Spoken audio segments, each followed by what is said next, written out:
ನನ್ನ ಹೆಸರು ಹರೀಶಾಚಾರ್ ಅಂತೇಳಿ. ನಾನು ಅಪ್ಪಣ್ಣಾಚಾರ ಮನೆಯಲ್ಲಿ ಕೆಲಸ ಮಾಡ್ತಾ ಇದ್ದೀನಿ. ಇದು ಅಪ್ಪಣ್ಣಾಚಾರ ಮನೆ. ಇದು ರಾಘವೇಂದ್ರ ಸ್ವಾಮಿಗಳು.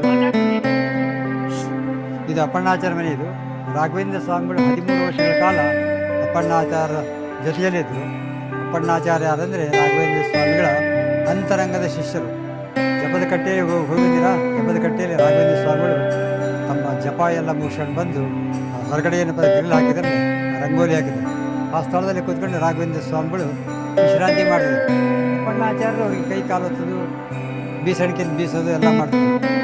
ಯಾಕೆ ಅಂತಂದರೆ ಪರಮ ಗುರುಗಳು ಅಂತೇಳಿ ಮಾಡ್ತಾರೆ. ಅಪ್ಪಣ್ಣಾಚಾರ್ಯರು 2 ವರ್ಷ ರಾಘವೇಂದ್ರ ಸ್ವಾಮಿಗಿಂತ 2 ವರ್ಷ ದೊಡ್ಡವರು, ಆದರೂ ಪರಮ ಗುರುಗಳು ಅಂಥೇಳಿ ರಾಘವೇಂದ್ರ ಸ್ವಾಮಿಗಳು ಅವರು ಅಪ್ಪಣ್ಣಾಚಾರ್ಯ ತಿಳ್ಕೊಂಡಿದ್ರು.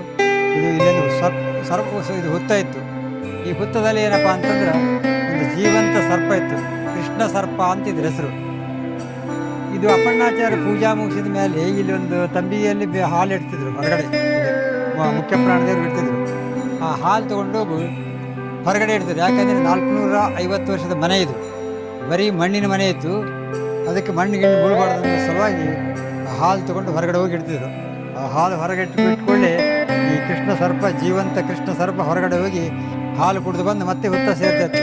ಅಪ್ಪಣ್ಣಾಚಾರ್ಯರು ರಾಘವೇಂದ್ರ ಸ್ವಾಮಿ ವಿಚಾರ ಮಾಡಿದ್ರು, ನಾವು ಈಗ ಒಂದು ಸದ್ಯದಲ್ಲಿ ಬೃಂದಾವನ ಪ್ರವೇಶ ಮಾಡ್ತಾ ಇದ್ದೀವಿ. ಮುಂದೆ ಸಣ್ಣ ಮಕ್ಕಳು, ಹೆಣ್ಮಕ್ಳು ಬಂದವರೆಲ್ಲ ಈ ಮನೆಗೆ ಬಂದವರೆಲ್ಲ ಕೃಷ್ಣ ಸರ್ಪ ನೋಡಿ ಭಯಭೀತರಾಗ್ತಾರೆ. ಏನು ಮಾಡಬೇಕಂತ ರಾಘವೇಂದ್ರ ಸ್ವಾಮಿ ಅಪ್ಪಣ್ಣಾಚಾರ್ಯ ವಿಚಾರ ಮಾಡಿದ್ರು. ಗೊತ್ತಾಗ ಕೃಷ್ಣ ಸರ್ಪ ಅಂತ ನಾವು ಇಲ್ಲಿದ್ದು ಮಂದಿಗೆ ಬೇರೆ ತೊಂದರೆ ಕೊಡೋದಕ್ಕಿಂತ ನಾವೇ ಶಿಲೆಯಾಗಿ ಪರಿವರ್ತನೆ ಆಗಿಬಿಟ್ರೆ ಒಳ್ಳೆಯದಂತಕೊಂಡು ಅದು ಶಿಲೆಯಾಗಿ ಪರಿವರ್ತನೆ ಆಯಿತು. ಶಿಲೆಯಾಗಿ ಪರಿವರ್ತನೆ ಆಗಿರ್ತಕ್ಕಂಥ ಕೃಷ್ಣ ಸರ್ಪವನ್ನು ಹುತ್ತದಿಂದ ಹೊರಗಡೆ ತೆಗೆದು ರಾಘವೇಂದ್ರ ಸ್ವಾಮಿಗಳು ಪ್ರತಿಷ್ಠಾಪನೆ ಮಾಡಿದರೆ ಬಿಚ್ಚಾಲಿ ನಾಗಪ್ಪ ಅಂತೇಳಿ ಭಾರಿ ಪವರ್ಫುಲ್ ನಾಗಪ್ಪ ಇದ್ದ. ಏನಾದರೂ ಕೆಲಸ ಸಂಕಲ್ಪ ಮಾಡ್ಕೊಂಡು ಹೋದರೆ ತಕ್ಷಣದಲ್ಲಿ ಶೀಘ್ರದಲ್ಲಿ ಕೆಲಸ ಆಗ್ತದೆ. ಇಲ್ಲಿ ಪ್ರತಿ ಮಂಗಳವಾರ ಏನಪ್ಪ ಅಂದರೆ ಪಂಚಾಮೃತ ಅಭಿಷೇಕ ಆಗ್ತದೆ. ಷಷ್ಠಿಯಲ್ಲಿ ಕ್ಷೀರಾಭಿಷೇಕ ಆಗ್ತದೆ. ಷಷ್ಠಿ ಅಂದರೆ ನಾಗಪ್ಪಗ ಭಾಳ ಶ್ರೇಷ್ಠವಾದಂಥ ದಿನ.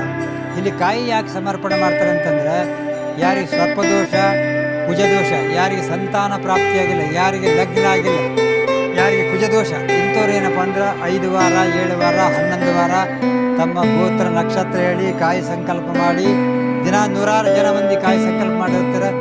ವರ್ಷಕ್ಕೆ ನಮ್ಮ ಮಕ್ಕಳಾಗಿದೆ, ಸಂತಾನ ಆಗಿದೆ, ನಮ್ಮ ಮದುವೆ ಆಗಿದೆ ಅಂತೇಳಿ ದಿನ 100 ಜನ ಬಂದು ನಮಗೆ ನಮ್ಮ ಮುಂದೆ ಹೇಳಿ ಹೋಗ್ತಾರೆ.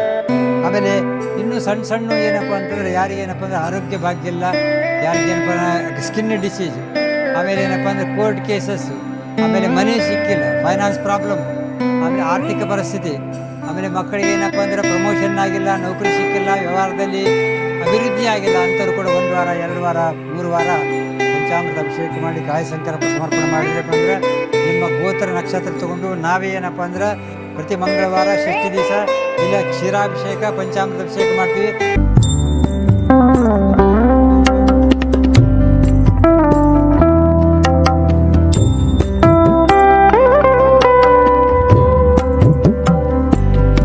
ರಾಘವೇಂದ್ರ ಸ್ವಾಮಿಗಳು ಜಪದ ಕಟ್ಟಿಯಿಂದ ಬಂದು ಜಪ ಎಲ್ಲ ಮುಗಿಸ್ಕೊಂಡು ಬಂದು ರಾಘವೇಂದ್ರ ಸ್ವಾಮಿಗಳು ಇಲ್ಲಿ ವಿಶ್ರಾಂತಿ ಮಾಡ್ತಾಯಿದ್ರು.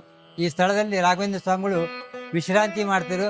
ಆ ಸಮಯದಲ್ಲಿ ಅಪ್ಪಣ್ಣಾಚಾರ್ಯರು ರಾಘವೇಂದ್ರ ಸ್ವಾಮಿಗಳು ವಿಶ್ರಾಂತಿ ಮಾಡ್ತಿದ್ದ ಹೊತ್ನಾಗ ಅವ್ರಿಗೆ ಕೈ ಒತ್ತೋದು, ಕಾಲು ಒತ್ತೋದು, ಅವರಿಗೆ ಗಾಳಿ ಹಾಕೋದು, ಇಂಥದ್ದೆಲ್ಲ ಅಪ್ಪಣ್ಣಾಚಾರ್ಯರು ರಾಘವೇಂದ್ರ ಸ್ವಾಮಿಗಳಿಗೆ ವಿಶ್ರಾಂತಿ ಮಾಡೋ ಸಮಯದಾಗಲೇ ಅಪ್ಪಣ್ಣಾಚಾರ್ಯ ಇವೆಲ್ಲ ಸೇವೆ ಮಾಡ್ತಾಯಿದ್ರು. ರಾಘವೇಂದ್ರ ಸ್ವಾಮಿಗಳ ಸೇವೆ ಮಾಡ್ತಾಯಿದ್ರು.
ನಿಂತ್ಕೊಳ್ಳಿ ಇಲ್ಲಿಡ್ರಿ ನಿಮ್ಮ ಕುಲಸ್ವಾಮಿ ಹೆಸರು ಹೇಳ್ಕೊಳ್ರಿ. ಕುಲಸ್ವಾಮಿ ಹೆಸರು ಹೇಳ್ಕೊಳ್ಳಿ. ಸರ್ವದೋಷ ನಿವಾರಣೆ ಅಂತ ಹೇಳ್ಕೊಳ್ಳಿ. ಶೀಘ್ರವೇ ಕಲ್ಯಾಣ ಪ್ರಾಪ್ತಿರಸ್ತು ಅಂತ ಹೇಳ್ರಿ. ಕಲ್ಯಾಣ ಪ್ರಾಪ್ತಿರಸ್ತು ಅಂತೇಳಿ ನಂದು ಮದುವೆ ಆಯ್ತಪ್ಪ ಅಂದ್ರೆ ನಮ್ಮ ಯಜಮಾನರ ಸಮೇತ ಬಂದು ಬಿಚ್ಚಾಲಿ ನಾಗಪ್ಪ ನಿಮ್ಗೆ ದರ್ಶನ ಮಾಡಿಸ್ತೀನಿ ಅಂತ ಬೇಡ್ಕೊಡಿ.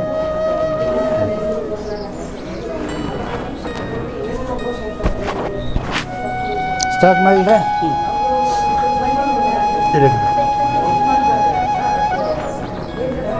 ಬಿಡಿ ಕೇಳ್ಕೊಂಬಿಡಿ.